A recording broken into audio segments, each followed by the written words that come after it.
And I was at work when she called me, and I was kind of sad because, granddad had died. And I walked away from my desk, and I had a coworker to come by to ask me, like what was going on. And I said, my grandfather just died. And I was, kind of upset about that. And so we began talking, and she was like, well, I never got an opportunity to meet my grandfather. He died 2 years before I was born. So that sadness I was feeling, it kind of changed because, I started reflecting. I was like, last year we had this 90th birthday celebration. I thought about it as a kid growing up. We were all at the house. He all treated us all the same. I know for a fact he loved me because I had a relationship with him. All right.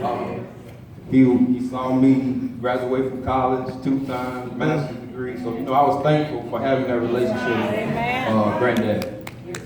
And one last thing I just want to say is, you can't choose your family, but I thank God that he chose Governor Mays as my grandfather. All right.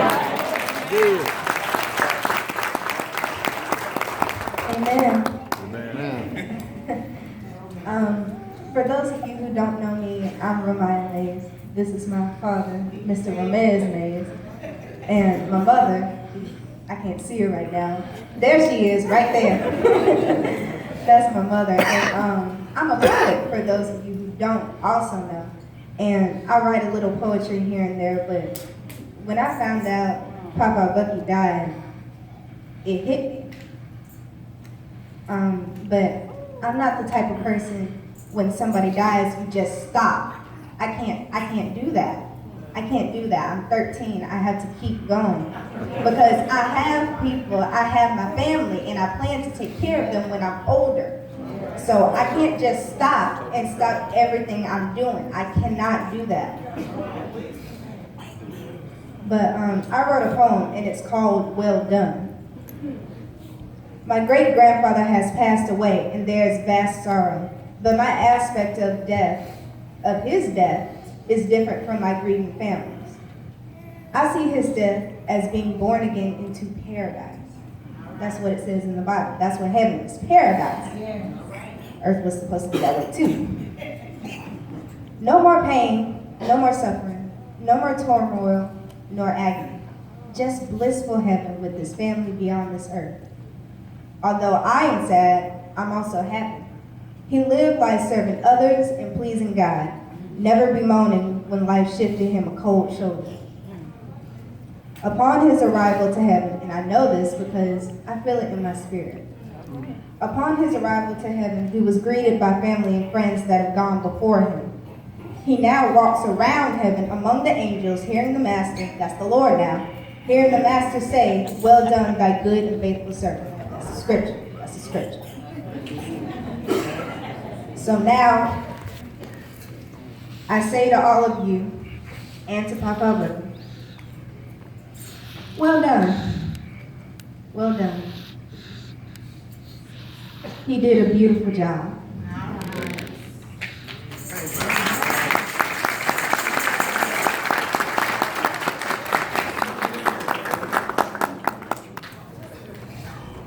Thank my beautiful daughter for that. Amen. Same situation, as Marlon was saying earlier, when I got the news, pretty hard. But I was trying to make some phone calls, couldn't get in contact with Mom, couldn't get in contact with Dad, couldn't call my brother, and couldn't talk to him, so it's just like an individual thing, whatever you have to get through.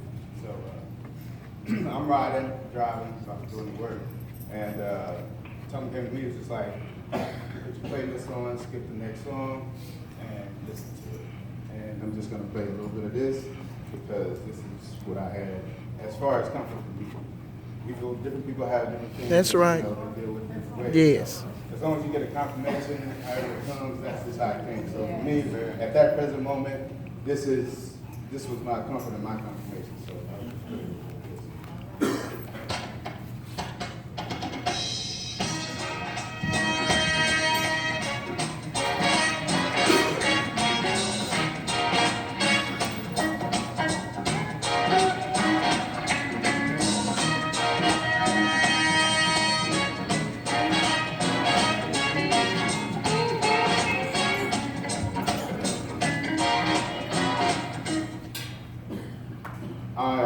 You may not know what that meant, but if I'm going somewhere, new place in the heaven, my intro music, I can just see, I can hear the trumpet playing and the music playing. So I can see Granddad coming into heaven with the music playing, just like, hit that for me one time. And just go in there with that music. So at that time, even though I was really hurt and, just crazy about it, but like I said, this is a song that I listened to for about a week straight, just to get, but that's all I had at the time. So I know he's in a better place and he's rejoicing. He's definitely well done soldier for this thing. He has many people that he's inspired, touched, and we have this continuous legacy that we're going to keep going. So we love you, Granddad, and he's always here. Amen. Amen.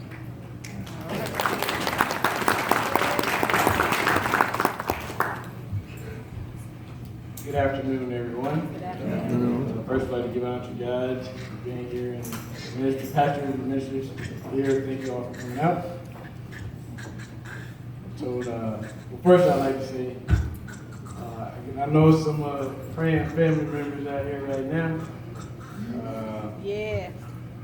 And the reason that is, I'm probably one of the untamed ones who really doesn't care what people think or say about it. So, just to relieve you all, I'm gonna keep it between the digits. All right. I told Mama I was gonna preach, but that's I have a lot of stories I can share. I've been around the family many years. Just memories. Just sitting there just now, I know Mr. Big, then as we were growing up, I called it Deacon Tony. Quick something that just hit me. Granddad had this hog we were trying to catch. He was probably 500 plus pounds. We were trying to get him in the truck. Trailer, whatever, it just, I don't know, it was a long day, the hog was running so deep, he just finally had enough. He hit that nerve, just threw him over there. He got him in that trailer. But I just wanted to mention that. I'm going to talk about these things. Granddad, as far as ministry, he's exhibited these things throughout his life. So we know that things I'm speaking about: love, joy, peace, forbearance, kindness, goodness, faithfulness, gentleness, self-control. We all have seen that. I'm going to speak about those same things, but not so in everyday life. So I'm just going to share a few stories. Kindness.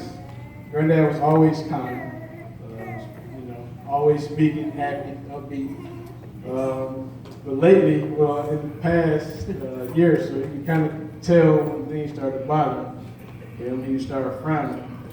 And he would look, with that kindness, he just hold that tongue, hold it, and just shake his head and move on. Goodness, as I said. Granddad was always speaking to me. He had a sly way, someone mentioned sharing. You could get your toe too. He slide. It would take like 2 minutes to catch it. He slide in there real quick. Faithfulness. He was always faithful, speaking. He had that handshake. I will start out with, "How you doing, good man?" He do his handshake, put the fingers out like that. That's the end of it.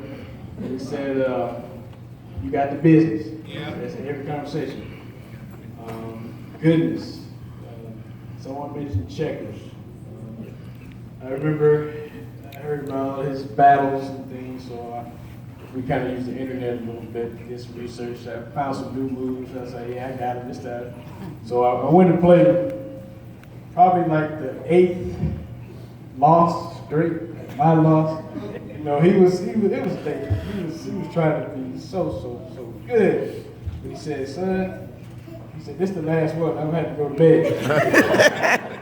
Then he started talking trash. He said, well, I'll tell you what, this one I'll start with 9, man, and I'll still beat you. So that's something too.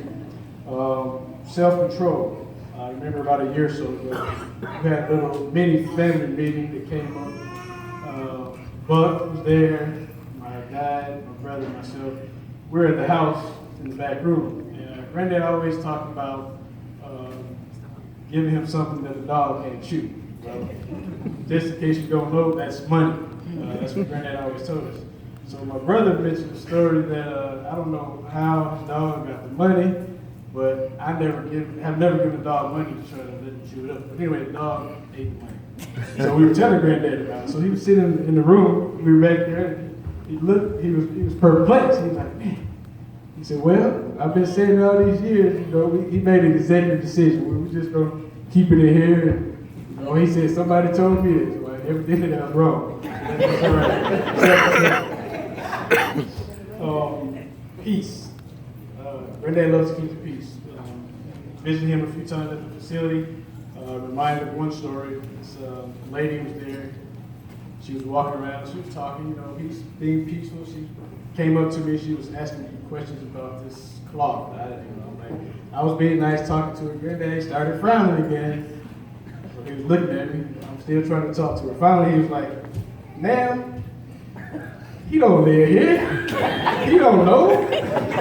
Now he's frowning. I'm like, okay, all right. She went on. He said, son, hurting that red cloth. He said, now, directly she gonna be coming back asking you about that red cloth. I think you got it. I said, okay, Granddad. He said, just let him know, son. I said, Granddad, what you want me to tell her? I don't know what I'm saying. And then you need to ask somebody who knows.